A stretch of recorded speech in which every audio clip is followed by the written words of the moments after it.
Aquí comienza Compartir UCDM.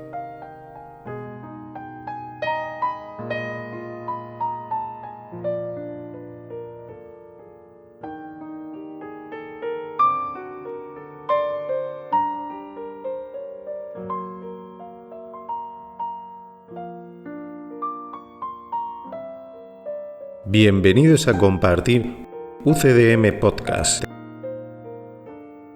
un espacio sin interferencias dedicado a la comprensión de un curso de milagros, llevado a cabo por maestros con años de experiencia, un espacio donde se descifran los mensajes profundos del curso, lo que te transportará a tu verdadero origen. Un espacio donde se revelarán los misterios más ocultos de la existencia. Bienvenidos una vez más a Compartir UCDM.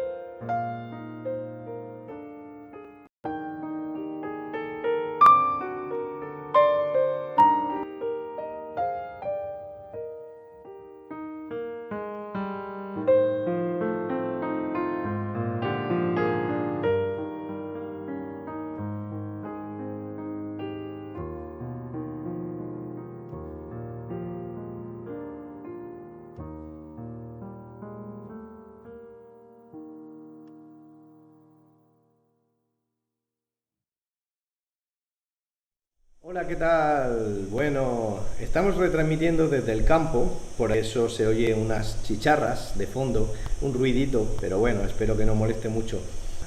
Bien, pues el capítulo, la separación y la expiación, y comenzamos con la sección 2, la expiación como defensa. Pasamos al primer párrafo. Párrafo 1. Puedes hacer cualquier cosa que yo te pida. Te he pedido que obres milagros, y he dejado claro que los milagros son naturales, correctivos, sanadores y universales. No hay nada que no puedan lograr, pero no pueden llevarse a cabo con un espíritu de duda o de temor. Cuando tienes miedo de algo, estás admitiendo que ello tiene el poder de hacerte daño. Recuerda que donde esté tu corazón, allí también estará tu tesoro. Crees en lo que consideras valioso. Si tienes miedo, es que estás equivocado con respecto a lo que es valioso. Tu entendimiento inevitablemente evaluará erróneamente, y al otorgar el mismo poder a todos los pensamientos, destruirás inevitablemente la paz.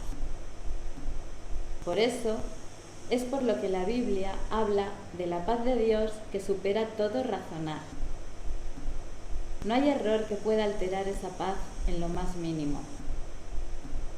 Dicha paz no permite que nada que no proceda de Dios te afecte. Este es el uso correcto de la negación. No se usa para ocultar nada, sino para corregir el error. Lleva todos los errores ante la luz y, puesto que el error es lo mismo que la oscuridad, corrige todos los errores automáticamente. Bueno, la expiación como defensa. Ya comentamos el otro día que por expiación se entiende la corrección de la mente. También se le puede llamar el verdadero perdón, no el antiguo perdón. Ya hablaremos de eso. Y también hemos estado escuchando a Aurora decir una serie de conceptos interesantes, ¿no? Como por ejemplo el miedo, la negación. Bueno, en el punto 3 dice: no hay nada que no puedan lograr los milagros, pero no pueden llevarse a cabo con un espíritu de duda o de temor.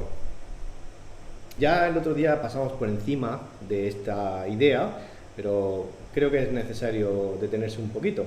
Cuando una persona entrega un error, un miedo, una duda, un sentimiento de culpa, percepción de ataque, un juicio que no debió haber hecho o que tiene sobre nuestro hermano, dijimos que en el mismo momento que se entrega al Espíritu Santo o al Maestro interno, Ambrosio, la mente ha quedado sanada de ese error, en ese mismo momento. Otra cosa es cuando uno reciba los efectos de esa sanación. Los efectos de la sanación pueden ser más temprano o más tarde, dependiendo de lo que pase entre esa entrega y ese día. Por ejemplo, si se tiene, como dice aquí en la línea, un poquito de duda o de miedo, es decir, se tiene un doble objetivo, por un lado se quiere sanar, pero por otro lado se tiene miedo de la sanación o de lo que puede traer. Claro, estamos en un conflicto y entonces, como eso va en línea contraria a lo que estuvimos diciendo de que simplemente entregar el error es como decirle a nuestro criado que saque la basura. Tendríamos un problema de memoria o de lo que consideramos valioso cuando la bolsa de basura no la vemos como tal. Si no tenemos claro que la basura tiene que salir de casa, pues claro, podemos decirle a Ambrosio eso, pero a lo mejor al minuto nos arrepentimos y le decimos, espera un momento, o a lo mejor se nos ocurre meter mano en la bolsa, intentar buscar algo que de repente hemos pensado que es valioso, en vez de seguir viéndolo tal como es, como basura. Bueno, pues cuando las cosas no se ven tal como son, cuando la basura o los errores mentales no se ven tal como son, puede ocurrir esto, ¿no? Entonces, siempre se sana en el mismo momento que se entrega. ¿Por qué a veces se tarda? Bueno, el regalo de la sanación ya está esperando en la puerta. El problema es que tenemos la puerta cerrada. La puerta cerrada significa que, por un lado, lo hemos pedido, pero por otro lado, no queremos recibirlo. Y al no querer recibirlo, la puerta está cerrada. El regalo se ha hecho, de hecho está en la puerta, es como si el repartidor lo hubiera dejado en la puerta, pero nosotros no disfrutamos de ello porque la puerta está cerrada. A mí, en mi experiencia con el curso, me ha ayudado cuando yo entrego los errores al Espíritu Santo o a Ambrosio, que es nuestro colega, y es lo mismo, lo he entregado y no he dudado en ello. Tarde más tiempo o no en verlo, porque lo importante es que lo he notado en mi paz interna. Da igual afuera lo que suceda, yo estoy en paz y confiando, porque eso me hace seguir adelante y no dudar de, como tú dices, de esos regalos, ¿no?, que nos merecemos. Y es solamente confiar y dejarte guiar. Así es. En la línea 5 dice, recuerda que donde esté tu corazón, allí también estará tu tesoro. Es una forma poética de decir que le damos valor a cosas, a ideas que realmente son ideas que nos quitan la paz. Pero las consideramos valiosas, no las vemos como basura, las vemos como algo valioso, y ahí hay un problema de percepción, porque realmente no tiene nada de valioso, simplemente tenemos un problema de vista. Y en ese sentido, pues puede que no estemos preparados ni queramos entregar eso. También se habla un poquito del miedo. Hasta ahora no hemos profundizado en el miedo, porque estamos comenzando. Dice en el 7, si tienes miedo es que estás equivocado con respecto a lo que es valioso. Tener miedo como una pequeña toma de contacto, porque hablaremos durante bastante tiempo acerca del miedo. Para empezar, el miedo es todo aquello que pensamos o imaginamos, todas las fantasías que tenemos con respecto a algo sin llegar a conocer ese algo. Es decir, más bien estamos mirando nuestras propias interpretaciones o creencias o expectativas de lo que realmente sería. Sí, eso me pasó a mí también cuando notas que cada vez vas dando pasos y que el Espíritu Santo te va guiando. La parte errónea de la mente, que le llamamos ego, da miedo a dar el paso a tu felicidad, ¿no? Pero eso es la parte errónea. Pero cuando tú te das cuenta que cada vez es más fuerte esa llamada del Espíritu Santo, ese guía que va reconociendo quién eres, te das cuenta que el miedo es solamente un pensamiento que le da poder.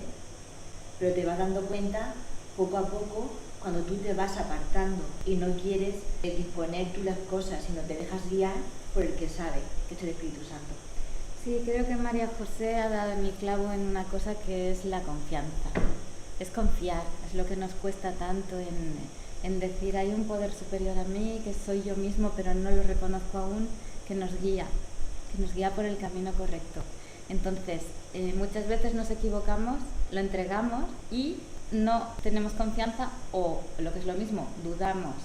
En tal caso, si nos damos cuenta, ¿cómo lo corregimos? Si nos damos cuenta del error, Sí. Darse cuenta del error no implica que queramos corregirlo, implica simplemente que nos damos cuenta. Y entonces todavía seguimos en estado de conflicto. Es decir, ver un error está bien, pero lo más importante es verlo tal como es, considerarlo como un estorbo, un obstáculo. Porque claro, el otro día dijimos en la introducción que el objetivo de este curso no es hablar del amor, sino despejar los obstáculos que impiden que el amor brote y que lo experimentemos. Entonces los obstáculos son el problema y el objetivo. Cuando los errores mentales no se ven como obstáculos para la paz, ahí está el primer punto que hay que solucionar. Por eso dice aquí, tu entendimiento inevitablemente evaluará erróneamente en el 8. Y al otorgar el mismo poder a todos los pensamientos, destruirás inevitablemente la paz. Y en el 9, por eso es por lo que la Biblia habla de la paz de Dios que supera todo razonar. Es decir, cuando uno está equivocado con respecto a, o bien a distinguir el error, o bien a cómo lo ve, no lo ve con claridad, eso induce a evaluar erróneamente y eso induce a perder la paz. Y claro que la paz, hasta que no se nota o experimenta un poquito, no te da ese ánimo para decir, es verdad, ¿por qué me he estado yo entreteniendo con estas cosas? Y en el 11 dice, dicha paz no permite que nada que no proceda de Dios te afecte. Eso es cuando ya se valora más la paz que los problemas, cuando se distingue lo que es basura de lo que es basura. Claro, eso sucede cuando ya te vas dando cuenta que todo lo que viene del Espíritu Santo te da paz y lo notas en la mente correcta, ¿no? Pero a veces, como estamos siempre aún al principio del curso con un pie en cada lado, ¿no? Pues te confundes. Lo único que te puede ayudar a diferenciar es que tiene que ser fácil, sin sufrimiento y que notas esa paz internamente para seguir avanzando. Párrafo 2. La auténtica negación es un poderoso mecanismo protector. Puedes y debes negar toda creencia de que el error puede hacerte daño.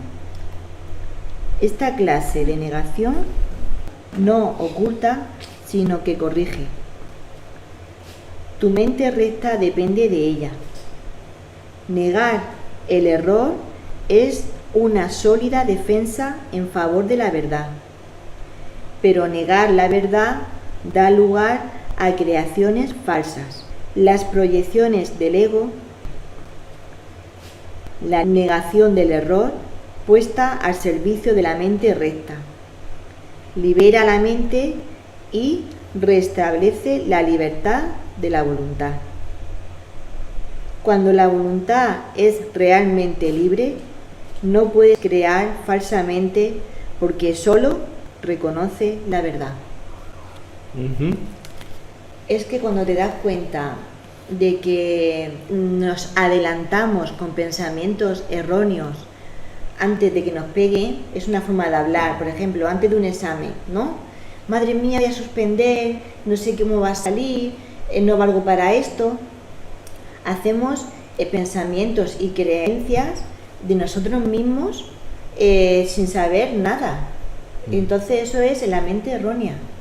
Pero cuando tú ya se lo entregas al Espíritu Santo y te desconectas y aceptas y te dejas guiar, ocurra lo que ocurra, es perfecto, porque ante todo es tu paz. Sí.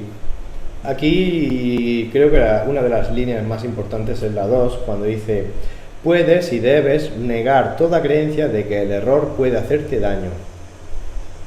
Es decir, con eso se está dando peso al ser y no al error en sí mismo. Es lo contrario de darle valor al error. Cuando le damos valor, cuando lo consideramos valioso, esa creencia es querida para nosotros y ahí es cuando nos hace daño. Pero como dijimos el otro día, si nos vemos como el elefante y no como el ratoncito que está intentando engañar al elefante, es lo mismo que esta frase de negar el error. Negando el error, recuperamos el poder que tenemos. Eso no significa no reconocer que no tenemos ese error, significa reconocer que tenemos el error, pero al mismo tiempo poner todo el peso y la importancia en nosotros, en el ser. El ser es el que tiene todo el poder y la idea no tiene ningún poder sin su fuente, sin el ser. Así es que esta forma de negar, como dice en el 3, no oculta sino que corrige, y en el 4 tu mente recta depende de ella. En el 5 dice: negar el error es una sólida defensa en favor de la verdad, ¿vale? Como dice en el título de la sección, la expiación como defensa. Negar el error es una sólida defensa en favor de la verdad, pero negar la verdad da lugar a creaciones falsas, las proyecciones del ego. El otro día dijimos que las proyecciones del ego son consecuencia de negar a Dios. Claro, por eso cuando hablamos de la expiación, que es el perdón a uno mismo, a través de la mente, vas corrigiendo pensamientos erróneos, y entonces, ¿qué pasa? Cada vez te vas sintiendo que vas avanzando y vas dando pasos, porque vas notando esa paz, porque no somos culpables, y vas corrigiendo a través de la expiación esos pensamientos que nos quitan la paz. Sí, y esos pensamientos que nos quitan la paz hacen que seamos esclavos de esas creencias. No somos libres, ¿no? Como dice el 7, cuando la voluntad es realmente libre, no puede crear falsamente porque solo reconoce la verdad. Es que las creencias nos apresan en la mente. Estamos totalmente limitados y atados, y es difícil fluir desde el ser y crear en ese sentido. Es imposible en el reino de Dios crear, digamos, limitados, porque ahí no hay limitaciones. Las limitaciones las tenemos aquí. Párrafo 3. Puedes defender la verdad así como el error.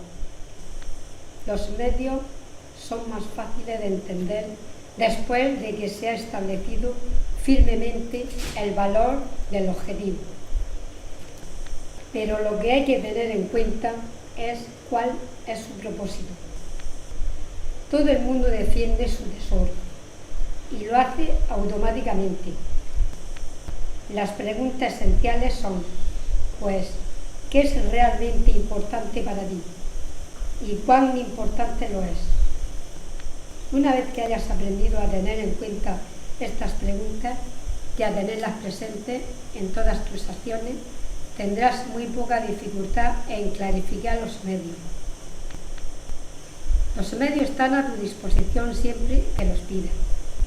Puedes, sin embargo, ahorrar tiempo si no aplazas innecesariamente este paso.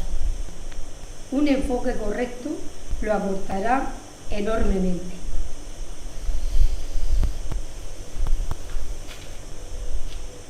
Wow.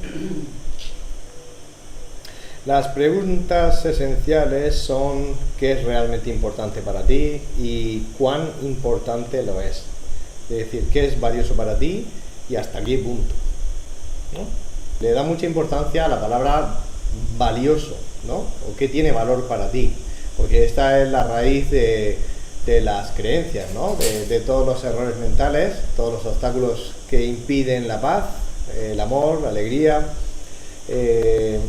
están basados en el valor y la importancia que le damos. Por eso esa pregunta es fundamental. ¿Qué es realmente importante para ti? Así uno descubre si no solamente le gusta algo, sino está apegado a esa cosa, o situación, o persona. Por ejemplo, la diferencia entre que te guste algo y que estés apegado es que si estás apegado, no puedes vivir sin eso, ¿vale? Si te lo quitan, o lo pierdes, o solamente pensarlo, te sentaría muy mal, ¿no? O perderías la paz claramente. Ahora, no hay ningún problema en que te guste algo. El problema siempre está en estar apegado, ¿no? Ser adicto, enganchado, obsesionado, en fin. Y lo mismo ocurre en el polo opuesto, ¿no? En el polo de rechazar. No hay ningún problema en que no te guste algo. El problema es rechazarlo, que es lo mismo que odiarlo. Puede ser que una persona no te guste su comportamiento. Bueno, tampoco hay nada de malo en eso. El problema está en que eso te quite la paz. El problema está en que odies eso o rechaces a esa persona, ¿no? Si tú dices, hombre, está claro que ese comportamiento no es amoroso, estás diciendo que no te gusta, pero no hay ningún problema con eso, porque tú estás viendo correctamente. Ver correctamente es una forma de juicio correcto. La forma de juicio que no es correcto es condenar. Es cuando decimos, pero ¿qué se ha creído? ¿Será subnormal? ¿Será idiota? Mira, qué engreído, qué vanidoso. Bueno, esto ya no es solamente no me gusta, esto ya hay algo personal. Entonces es mucho más que simplemente su comportamiento no es amoroso. Si uno dice ese comportamiento no es amoroso, está diciendo, hombre, no me gusta mucho ese comportamiento.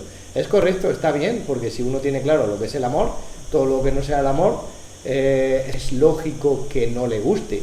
Pero una cosa es que no nos guste y otra cosa es que reaccionemos, que perdamos la paz, que pensemos cosas de esa persona. Esa es la diferencia. Entonces, ¿qué consideras valioso? Pues lo hemos estado diciendo en los párrafos anteriores. Los errores mentales los consideramos valiosos, por lo tanto lo primero que hay que hacer es negarlos. Negarlos en el sentido, como hemos dicho antes, de decir, a ver, entre esta creencia, esta idea y yo como ser, ¿qué es lo más importante? Lo más importante soy yo, no la creencia. Por lo tanto, voy a dejar de pensar que la creencia es la que tiene la fuerza y voy a recordar que soy yo el que tiene la fuerza. Eso es negar el error. Entonces, en ese sentido, la fuerza está en el ser y hay que recordarlo. Sí, yo quería decir entonces, ante una persona o circunstancia que percibes, consideras que te está quitando la paz, te deberías hacer la pregunta, ¿esto es importante para mí? ¿Cuán importante es esto? ¿Me da paz o me la quita? Y sentir, entiendo, con el corazón. Y si la respuesta es me quita la paz, perdonarlo en el sentido que todavía no hemos llegado y dejar ir esa circunstancia, ¿entiendo? No es así, no es así. La lección número 5 dice que no estamos enfadados por la razón que creemos, es decir, lo de fuera no es lo que nos quita la paz. Lo que pasa es que es lo que creemos que es lo de fuera lo que nos quita la paz. La paz solo la podemos perder nosotros. Lo que pasa es que ese mecanismo de error interno que tenemos hace que en vez de recordar que la paz depende de nosotros, quiere atribuirla a una causa externa. Entonces parece que es lo de fuera lo que nos quita la paz, pero no es así. Es una asociación falsa. El otro día estuvimos hablando de eso. Creemos que viene de fuera y tiene que ver con la culpa, el sentimiento de culpa, porque la culpa no existe. La persona de afuera no te puede atacar, parece que te ataca, pero una cosa es que parezca que te ataca y otra cosa es que uno decida percibir ataque. Ya otro día hablaremos del ataque, porque claro, no es el día de eso. Yo me di cuenta de eso, de esa situación, cuando empecé a hacer el curso, que era yo misma con mis pensamientos erróneos que yo tenía sobre mí, en la mente errónea. Entonces, ¿qué pasa? Que nada te puede atacar ni te puede hacer nada. Era yo misma que me había olvidado de mí porque yo dejé de quererme a mí misma. Y quería actuar sin pedirle ayuda al Espíritu Santo, a través de mí sola, ¿no? Porque, claro, yo soy una persona que tengo que llevar la carga, el sufrimiento, la responsabilidad, pero yo no puedo contar con el Espíritu Santo. Entonces eso era un pensamiento mío, erróneo. Y cuando me di cuenta de todo eso, fluyó todo, me dejé guiar. Y aparte de eso, yo soy una persona de dar mucho y en el pasado también, pero me costaba recibir. Y eso también es un error, porque dar y recibir es lo mismo. Pero yo me pensaba que no me merecía algo desde enfrente, lo veía raro, claro, y ya me di cuenta que eso era también un pensamiento erróneo de la parte errónea de la mente. Sí, en la línea 4 dice todo el mundo defiende su tesoro y lo hace automáticamente. Antes hemos hablado de que los tesoros son aquellas cosas que valoramos mucho, ¿no? Entonces, claro, a la hora de valorarlo, pues estamos aprendiendo a distinguir entre lo que es correcto y lo que no, lo que forma parte de la verdad y lo que no. Entonces, bueno, mientras estamos aprendiendo, pues ahí estamos. Lo importante es empezar a distinguir cuáles son los errores y también darnos cuenta de quién tiene el poder y quién tiene la fuerza.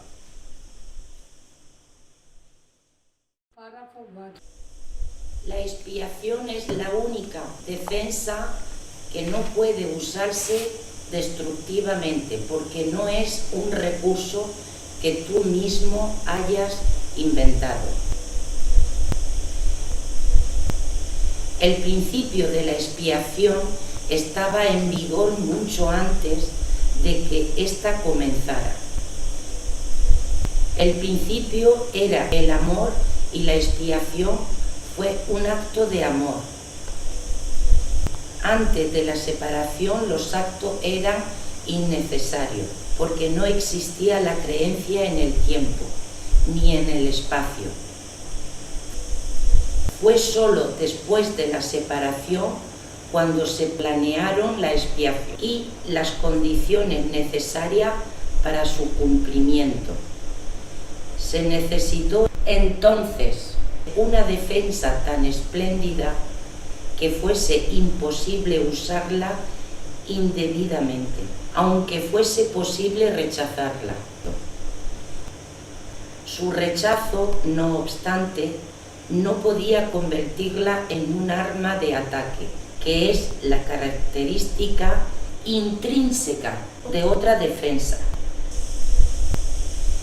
La expiación, pues, resulta ser la única defensa que no es una espada de dos filos.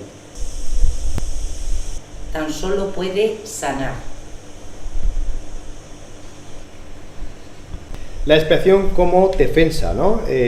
No es la típica defensa del mundo, como dice ahí. La defensa del mundo es una de las dos caras que tiene, que es ataque-defensa. En el mundo, ataque-defensa, dicho de otra manera, guerra. De hecho, hay un capítulo que se llama La guerra contra ti mismo. Las dos caras de la dualidad con respecto a este tema, el tema guerra, incluye esos dos aspectos. Ataque, defensa. Pero aquí la palabra defensa no se está utilizando en el sentido clásico, porque la defensa del ego, la defensa clásica de este mundo, es una que entra en un juego de defensa-ataque, defensa-ataque, defensa-ataque, y ya no se sabe quién empezó primero, ¿no? Aquí la defensa es simplemente una aclaración de cuál es la verdad, y eso no es ofensivo, no entra en ningún juego de y tú más, no entra en ningún juego de discusión, sino que simplemente entra en un juego de aclaración. Lo que aclara es cuál es la verdad y el que percibe elige si le gusta la idea o no le gusta la idea, pero no ataca a nadie. Si alguien se defendiera de esto, no sería de esto de lo que se defendería de sus propios ataques internos. Porque lo que nos quita la paz, como hemos dicho antes, no es lo que ocurre enfrente de nosotros, sino que depende de nosotros y de nuestro interior. Entonces, no tiene un uso destructivo, como dice la línea 1. 2. El principio de la expiación estaba en vigor mucho antes de que ésta comenzara. ¿Cuándo comenzó la expiación? La expiación, recordemos que es la corrección de la mente o el verdadero perdón. ¿Cuándo entró en vigor la expiación? Bueno, pues cuando ya empezaron a haber una serie de errores en la mente, la expiación empezó a usarse. Pero eso no quiere decir que fuera planeada justo ahí de forma improvisada. No. En el mismo momento en el que tuvimos la idea loca esa que comentamos el otro día, esa idea loca de ¿y qué tal si hacemos un mundo al margen de Dios que pueda acabar siendo más interesante que este mundo? Como es una idea que es imposible, entramos en una especie de ilusión, ensoñación. Eso ya lo estuvimos hablando en el programa 8. Vale, pues en el mismo momento que se nos ocurrió esa idea, el plan o el principio de la expiación entró ahí, pero todavía no había empezado a ejecutarse ese plan, pero Dios ya estaba preparado para que se usara por el Espíritu Santo, que es el que lo usa. Por lo tanto, por un lado está el plan, el principio, y por otro lado está cuando entra en vigor. El 3 dice, el principio era el amor y la expiación fue un acto de amor. el principio era el amor significa que antes de esta ensoñación, de esta creencia en la separación, porque nunca ocurrió, todo era amor y todo es amor, porque hablamos en pasado para que nos podamos entender, pero en realidad sigue siendo así. Por lo tanto, era amor y es amor. Y una vez que se hizo necesaria la expiación como resultado de nuestro embelesamiento, pues fue una forma de amor, un acto de amor. Como dice el 4, antes de la separación los actos eran innecesarios, porque ahí ya no hacía falta. En el 5 dice, fue solo después de la separación, creencia en la separación, cuando se planearon la expiación y las condiciones necesarias para su cumplimiento. Es decir, el Espíritu Santo, todo el plan a lo largo del tiempo, el espacio, etc. 6. Se necesitó entonces una defensa tan espléndida que fuese imposible usarla indebidamente, aunque fuese posible rechazarla. La idea loca trajo una serie de consecuencias en la mente, ya sabéis, una serie de obstáculos que interrumpieron la comunicación con Dios y claro, eso produjo que esa expiación tuvo que ser bien diseñada y espléndida. En el 7 dice, su rechazo no obstante no podía convertirla en una arma de ataque, ¿vale? Alguien puede rechazarlo, pero esa expiación o corrección no ataca a nadie, es simplemente un recordatorio de la verdad. En el 8, la expiación pues resulta ser la única defensa que no es una espada de dos filos, tan solo puede sanar. No es una espada de dos filos, significa que no es una espada de ataque-defensa, simplemente es una aclaración de la verdad y conduce a la sanación. En mi pasado yo me pensaba que Dios nos haya abandonado, ¿no? Y me sentía culpable, como diciendo, ¿por qué no me he hecho una mano en esta situación que yo estaba pasando? Pero creía que era en el exterior. Pero cuando me di cuenta que cuando tú ya reconoces a través del curso que eres tú, tu unión con el Espíritu Santo, en la forma de comunicarnos con Dios, no te sientes separado, porque ya lo tienes todo. Es como lo que dijimos el otro día de la parábola del hijo pródigo, ¿no? Él siempre está encantado de que nosotros volvamos ahí, que es una creencia, nunca lo hemos sido, pero tenemos la creencia de que estamos separados de Dios. Entonces, ¿qué pasa? Cuando te das cuenta que no hay separación, porque un padre ama a su hijo totalmente, incondicionalmente, pues ese verdadero amor, le da igual que se vaya a cualquier sitio, porque lo importante es el amor que hay entre ellos. Bueno, yo ya sé lo que tú vales, ¿no? Precisamente porque te he creado yo, ¿no? Y sé que eres capaz de hacerlo. Si tuviera que ir a salvarte, es porque no eres capaz de hacerlo por ti mismo. Pero claro, ya a ese punto, pues, hasta que llegas a ese punto, pues, claro, llegas a pasar por muchas ideas erróneas de que estoy solo, estoy abandonado, no, desamparado, ¿no? Bueno, muchas creencias erróneas. Sí, ese plan de salvación, como has dicho, hay que saber entenderlo. En el curso después lo veremos bien en detalle, pero podemos hacer una pequeña pincelada. Por salvación se entiende un significado diferente al que conocíamos. Salvación, en los últimos 2000 años, quería decir que alguien nos debería o podría rescatar del infierno, ¿no? Para el curso, salvación no es que se considere que tú estás en el infierno. Para el maestro, y nosotros estamos aprendiendo de él, nosotros no estamos en el infierno, porque tiene bien claro que nosotros estamos en el cielo. Somos nosotros los que tenemos que recordar y volver a aprender que estamos en el cielo cuando creemos que estamos en el infierno. Por lo tanto, si usamos la palabra salvación, ¿está bien usada? Sí, sabiendo lo que significa. Significa mostrarnos el camino de vuelta a casa, pero no se nos está salvando de ningún infierno, porque los que están en el cielo saben perfectamente que solo existe el cielo. Párrafo 5. La expiación se instituyó dentro de la creencia en el tiempo y en el espacio para fijar un límite a la necesidad de la creencia misma y, en última instancia, para completar el aprendizaje. La expiación es la última lección. El aprendizaje en sí, al igual que las aulas donde tiene lugar, es temporal. La capacidad para aprender carece de valor cuando ya no hay necesidad de cambiar. Los que son eternamente creativos no tienen nada que aprender. Tú puedes aprender a mejorar tus percepciones y puedes convertirte progresivamente en tu mejor alumno. De este modo, habrá cada vez más armonía entre la creación y tú. Pero la afiliación en sí es una creación perfecta y la percepción no tiene grados. El aprendizaje tiene sentido únicamente mientras se crean diferencias.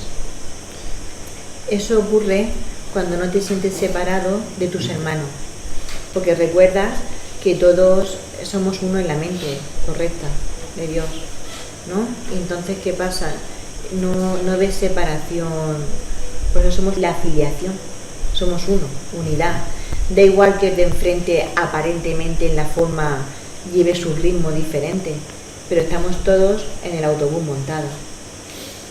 Sí, eso, bueno, tú hablas ya de una experiencia de haber sanado bastante, ¿no? Sí, sí. Como estamos en el comienzo del curso, a lo mejor la experiencia de nuestros queridos oyentes y hermanos es otra, ¿no?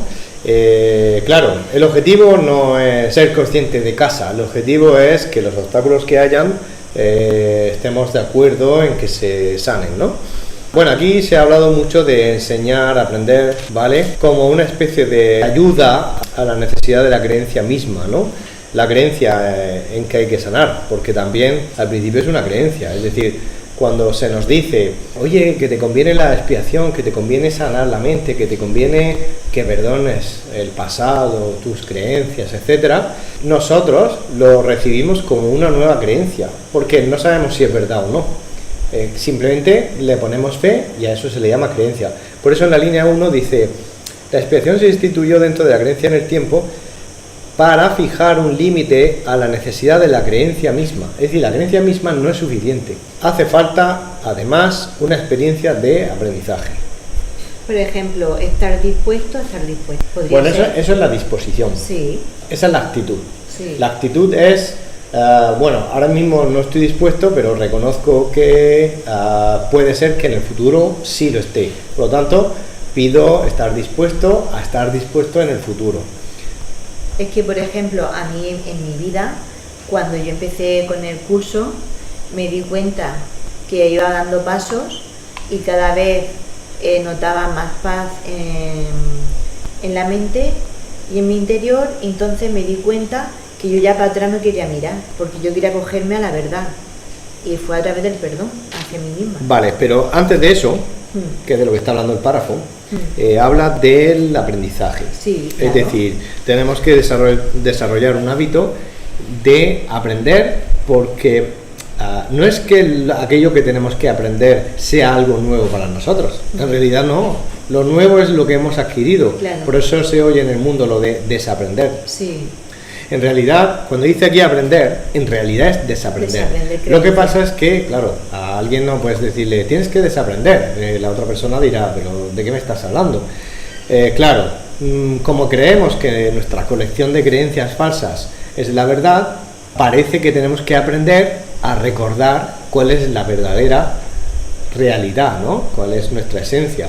Entonces parece que tenemos que aprenderlo. Entonces aquí nos está hablando todo el rato del camino del aprendizaje, ¿no? Es necesario que estemos pendientes de esas preguntas que hemos visto antes en el párrafo 3 y que meditemos sobre ellas y que nos centremos en no solo en a qué le damos valor, sino con qué intensidad se lo damos. En el 4 dice, la capacidad para aprender carece de valor cuando ya no hay necesidad de cambiar. Cuando uno ya va sanando bastante, la capacidad de aprender ya no es necesario. Es justo el punto que estabas diciendo tú. Sí. En el 6 dice, tú puedes aprender a mejorar tus percepciones y puedes convertirte progresivamente en un mejor alumno. Claro, cuanto mejor alumno nos convirtamos, más rápido se hace el camino y menos sufrimiento hay. En el 7 dice, de este modo habrá cada vez más armonía entre la creación y tú, pero la filiación en sí es una creación perfecta y la perfección no tiene grados. Cuando dice ahí lo de la armonía, significa que temporalmente en tu experiencia notarás más armonía, notarás más paz, mejor vibración, ¿no? Pero te está diciendo ahí que eso es simplemente una experiencia temporal, que en realidad tú ya eres perfección, por lo tanto no puede ser que haya diferencia entre lo que sientes y lo que eres, pero temporalmente sí, por eso el aprendizaje es necesario. El 8, el aprendizaje tiene sentido únicamente mientras se crea en diferencias. Claro, somos perfectos, pero como no nos vemos así, vemos una diferencia. Al ver una diferencia, parece que necesitamos aprendizaje. Bueno, desde mi experiencia personal, con lo que dice el párrafo de es un camino, un aprendizaje, ¿no? Yo me di cuenta cuando, por una lección que yo tenía, ¿no? Me di cuenta de que estaba repitiendo el mismo error durante 4 años. Y fue a los 4 años cuando dije, ostras, digo, que había otra manera de verlo, ¿no? Pero solamente fue cuando yo de verdad quería ya, después de estar agotado de pasar por ahí, de decir, pues, voy a verlo de otra manera, ¿no? Pero fíjate, tardé 4 años y a lo mejor lo podría haber hecho con un día o una semana, un mes, no importa, ¿no? Y no sé, me ha resonado con lo que ha dicho del aprendizaje. Acabas de apuntar algo muy importante que iremos comentando más adelante, y es que hay una diferencia entre aprender de manos del ego comparado con aprender de manos del maestro, digamos, dentro. Aprender de la mano del ego implica esperarte hasta lo máximo de tiempo, el máximo de sufrimiento posible, hasta que ya no puedas absolutamente nada más, estás exhausto, dolorido, sin paciencia, sin ninguna gota de fuerza. Ahí es cuando uno dice, bueno, quizás sea de otra manera, ¿no? ¿Cómo hay que interpretar esto? Y esa es la lección del ego. El ego dice, sí puedes aprender, pero por mi camino, y su camino es lento y doloroso. Aquí se nos está enseñando otro camino, un camino que sea corto y sin sufrimiento. Cuanto antes lo agarramos, así es el camino, y cuanto más tardamos en agarrarlo, pues tenemos un poquito de un mundo y un poquito del otro, un poquito del ego y un poquito del maestro. Párrafo 6. La evolución es un proceso en el que aparentemente pasas de una etapa a la siguiente. Corrige tus previos tropiezos, yendo hacia adelante. Este proceso es realmente incomprensible en términos temporales, puesto que retornas a medida que avanzas. La expiación desvanece los errores que cometes en el pasado, haciendo de este modo necesario el que sigas volviendo sobre tus pasos, sin avanzar hacia tu retorno. En este sentido, la expiación ahorra tiempo, pero al igual que el milagro al que sirve, no lo abole. Mientras siga habiendo necesidad de expiación, seguirá habiendo necesidad de tiempo. Pero la expiación, en cuanto que plan que ya se ha completado, tiene una relación única con el tiempo. Hasta que la expiación no se complete, sus diversas fases evolucionarán en el tiempo, pero la expiación en su totalidad se encuentra al final del tiempo. En ese punto del puente de retorno ya se ha construido. ¡Wow! Aquí estamos hablando del tiempo holográfico. El otro día ya hablamos de ello. El tiempo holográfico, por si alguien se lo perdió, era como ver las piedras de Stonehenge, ¿no? Unas piedras circulares y nosotros damos vueltas alrededor, y entonces estamos viendo las mismas piedras desde 360 grados o puntos diferentes. Estamos viendo lo mismo, pero desde distintos puntos de vista. Pasa lo mismo con el tiempo. Dice que la expiación ya se ha completado. Se ha completado en cuanto al principio, en cuanto al plan. El plan ya se ha completado. Significa que algunos de nosotros ya lo han terminado.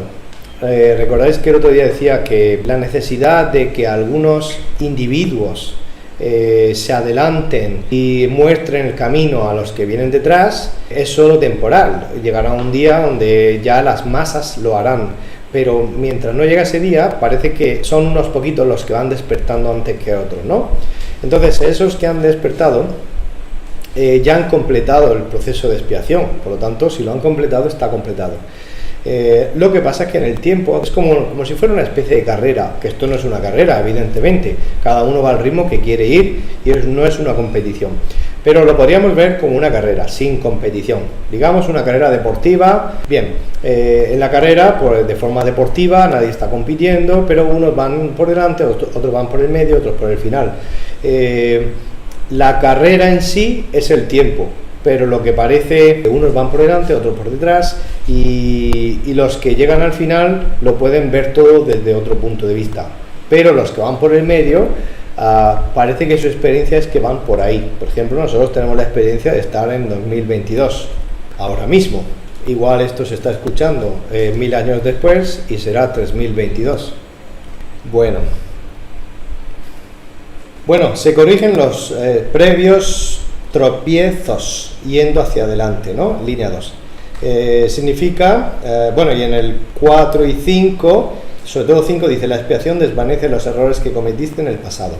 Es que los errores que estamos cometiendo a día de hoy no los acabamos de cometer por primera vez, los hemos cometido muchas veces. Por lo tanto, cuando se sana ahora, se sana también el pasado. Por eso el pasado es holográfico, porque al sanarlo ahora llega esa corrección inconscientemente a esas imágenes del pasado. Esas imágenes nosotros no las vemos, pero están ahí, en esa mente colectiva o registros agásicos que dijimos, inconsciente colectivo, como dijo Jung.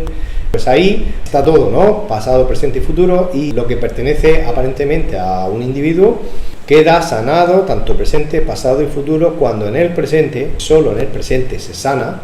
Uno puede sanar algo del pasado, pero se sana en el presente. Cuando hay alguien que odia a una persona porque le agredió en el pasado, cuando era niño o niña, a día de hoy, si sana eso y no guarda ningún tipo de rencor, no solo sana hoy, sana aquello del pasado, pero eso siempre se hace en el presente. Y eso te libera de las líneas cuánticas, que ya estuvimos hablando el otro día, que te esperan por delante de ti, líneas que tienen que ver con ese camino de caer en la piscina hacia la profundidad, dejarlo para después, sufrir. Bueno, pues cuando ahora se sana, se perdona, ya dejamos de caer hacia abajo en la piscina y salimos de repente afuera del agua y respiramos. Sí, yo por ejemplo lo llevé en mi día a día. Yo me dibujé en un papel un elefante y un ratón. Entonces, cada vez que daba un paso en el elefante, pues lo ponía. Los días que me da más pensamientos erróneos que el ratón, pues lo ponía también. Pero me di cuenta que avanzando en la línea del elefante notaba más paz, y me dije: si ya el pasado sé lo que es sufrimiento y no me merezco eso, no voy a mirar para atrás, porque es un pensamiento también erróneo, voy a seguir para adelante, que es lo que me da paz. Entonces fui dando pasos y haciendo el elefante cada vez más grande. Por lo tanto, si corriges ese error de percepción, digamos que de alguna manera estás cambiando de línea de tiempo a una con un mejor futuro, dado que todo lo que vaya a pasar, como es todo una ilusión, ya ha pasado. Así que te puedes ahorrar experiencias de sufrimiento que si no tendrías que vivir para aprender esa lección que todavía no has aprendido. Bueno, yo quiero poner un aporte personal, ¿no? Que es curioso, pues, hablando de las líneas del tiempo, la sanación, ¿no? Bueno, así resumidamente, cuando aparentemente tenía 14 años, yo tuve una pelea física, ¿no? Con un hermano, ¿no? Y justamente haciendo lecciones en este momento presente, como siempre me gusta inspeccionar los pensamientos que no son correctos, entonces me vi otra vez esa imagen, ¿no? Pero esta vez estaba cabreado conmigo mismo. Digo, y ese hermano me hizo de espejo. Digo, pero efectivamente era yo que en esa época estaba totalmente cabreado conmigo. Entonces, claro, me di cuenta y dije: ostras, han pasado 11 años y ahora fíjate, lo estoy viendo ahora, claramente. Ya ves.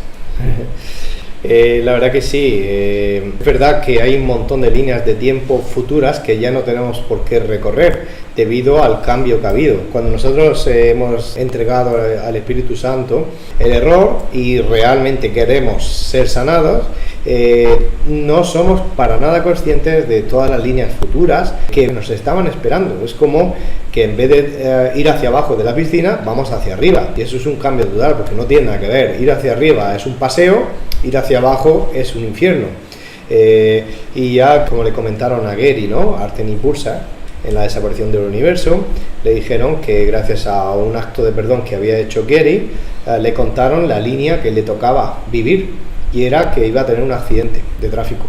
Y gracias a ese perdón, una serie de causas, consecuencias se borraron y no tuvo que pasar por ahí.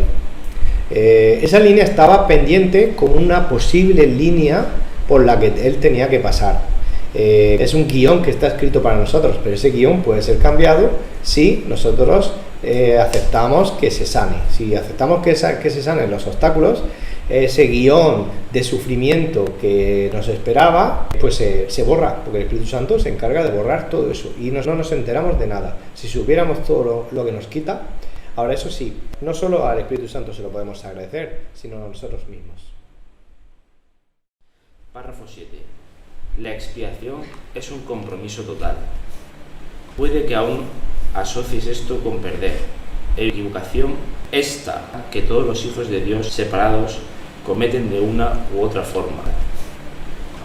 Resulta difícil creer que una defensa que no puede atacar sea la mejor defensa. Eso es lo que quiere decir con los mansos heredarán la tierra. Literalmente se apoderarán de ella debido a su fortaleza. Una defensa de doble filo es intrínsecamente débil precisamente porque tiene dos filos y puede volverse contra ti inesperadamente. Esta posibilidad no se puede controlar excepto con milagros. El milagro convierte la defensa de la expiación en tu verdadera protección y, a medida que adquieres más y más seguridad, asumes tu talento natural de proteger a otros, reconociéndote simultáneamente como hijo y como hermano. Cuando habla de la expiación es una liberación total, porque vas entregando esos pensamientos erróneos, entonces te libera, porque a nosotros nos han enseñado en el mundo, en el exterior, que hay que perdonar al de enfrente, y es al revés, el de enfrente actúa según sus creencias y como sabe, pero el que tiene que perdonarse es uno a sí mismo, lo que está pensando, lo que está sintiendo, y entregárselo al Espíritu Santo. Entonces, cuando tú coges esa llave que te libera, es el camino recto, porque nos merecemos ser felices. Define, por favor, los mansos heredarán la tierra, el concepto de mansos. Sí, bueno, manso significa que no cree ni en el ataque ni en la defensa, que no ve amenaza, como dice al principio de la introducción, ¿no? Irreal te puede amenazar. Es decir, no existe la amenaza, no creo en el ataque ni en la defensa, ¿vale? Al no defenderse, el mundo no lo entiende, porque el mundo está viendo un ataque. Entonces, como está viendo un ataque, esto es un concepto de, o bien lo vemos como yo y el que tengo enfrente, o bien lo vemos como yo y solo yo. Aquí está la diferencia, por eso en el mundo no se entiende. Por ejemplo, en el 3 dice, resulta difícil creer que una defensa que no pueda atacar sea la mejor defensa. Es decir, el mundo no lo entiende, el mundo no entiende que alguien que no reacciona ante un ataque, pero claro, ¿quién está viendo el ataque? Los que tienen la mente mal. ¿Por qué Jesús no reaccionó cuando le pegaban, le empujaban, le escupían, le pusieron las espinas, le dieron latigazos, le hicieron arrastrar una cruz? No se defendió, lo hizo porque él consideró, mis hermanos me lo están pidiendo y yo lo hago, pero él no se defendió ante nada porque él no veía ataque y enseñó todo el rato que no existe el ataque. Ahora, ¿por qué no se entiende? La clave está en si nos damos cuenta de que cuando hablamos de ataque y defensa siempre consideramos el asunto un asunto de dos, yo y el que está enfrente, pero es que aquí no está hablando del que está enfrente, aquí está hablando de yo y solo yo. No hay dos personas, hay solo una.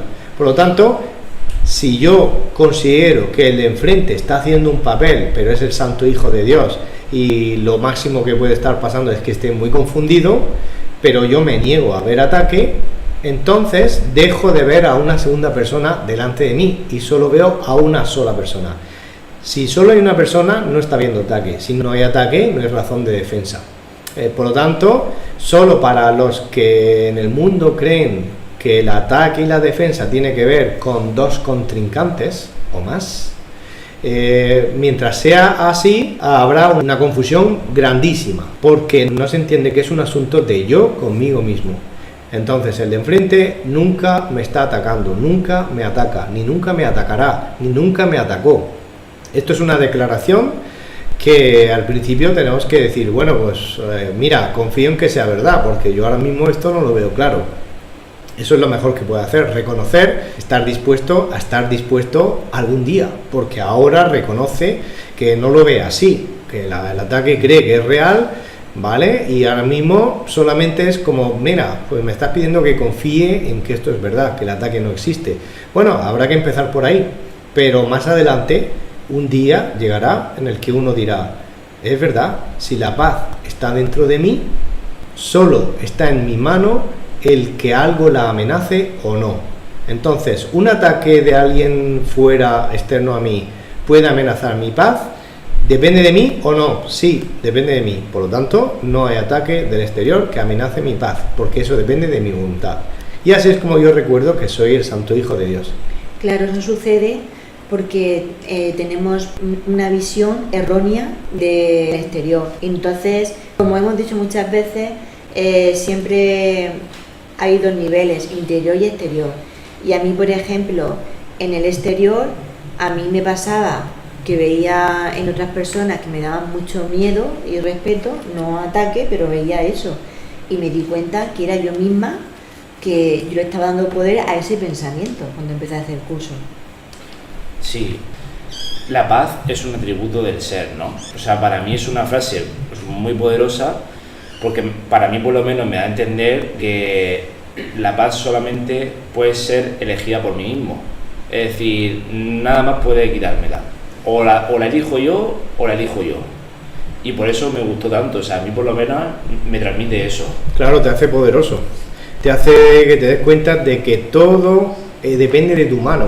Lo que tu mano diga, la mano que ejecuta, ¿no? Eres como un rey, pues yo en mi mano está todo, cualquier cosa del reino. Es decir, cualquier asunto depende de mi mano. Todo el poder pasa a través de mí.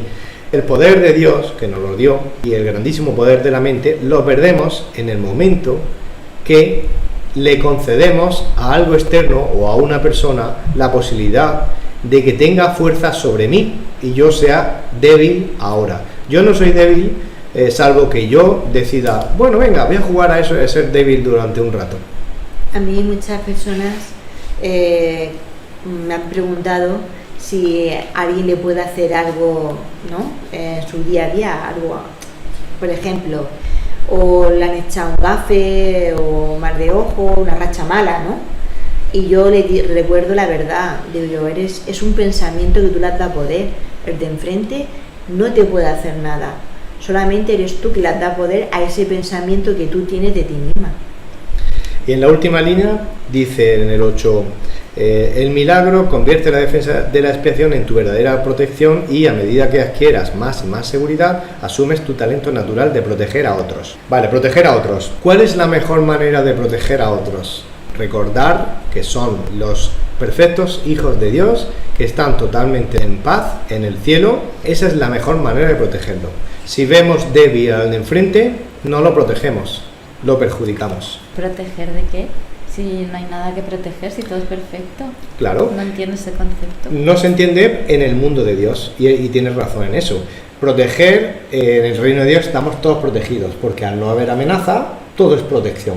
Pero claro, en el reino de Dios, si no hay amenaza, la palabra protección ya no hace falta. La palabra protección tiene sentido cuando existen las amenazas. Entonces, claro, esta palabra que aparece aquí en la última línea se está dirigiendo a las mentes de los lectores que están empezando el curso, que seguramente creen todavía que hay amenazas y entienden que la mejor manera de comprender estas cosas es hablar de protección. Pero tienes toda la razón en que cuando uno ya ha avanzado con el curso se da cuenta de que no hace falta buscar protección porque no hay amenaza. Sí, quería también puntualizar una cosa. Cuando dices que el mundo externo no te entiende, tú sabes que ahí afuera no hay nadie, que son las proyecciones de tus pensamientos erróneos. Pero parece que sigue habiendo a alguien que te ataca y tú no reaccionas porque sabes que no hay ataque y entonces no te entienden y la cosa persiste. A efectos prácticos, ¿cómo te autosustentas, digamos, para no bajar la guardia y volver a caer otra vez en el pensamiento del ego? Sí, es plantearse qué consideramos valioso. Por ejemplo, ahí deberías plantearte por qué consideras valioso lo que puedan pensar de ti, o si te entienden o no te entienden. En realidad, tú debes considerarte valiosa a ti misma, y si los demás no lo aprecian es porque están ciegos. Entonces, realmente si los demás no lo aprecian es porque están ciegos. Ciegos significa todavía tienen muchos obstáculos en la mente y no son capaces de verlo. Pero claro, nosotros aquí debemos hacer nuestro camino. Apenas podemos con nuestro carro como para cargar con el carro de los demás. Los demás están muy confundidos y no podemos esperar de ellos que puedan ver la luz en este estado en el que están. Lo único que merece la pena es seguir con nuestro camino y saber que algún día lo entenderemos.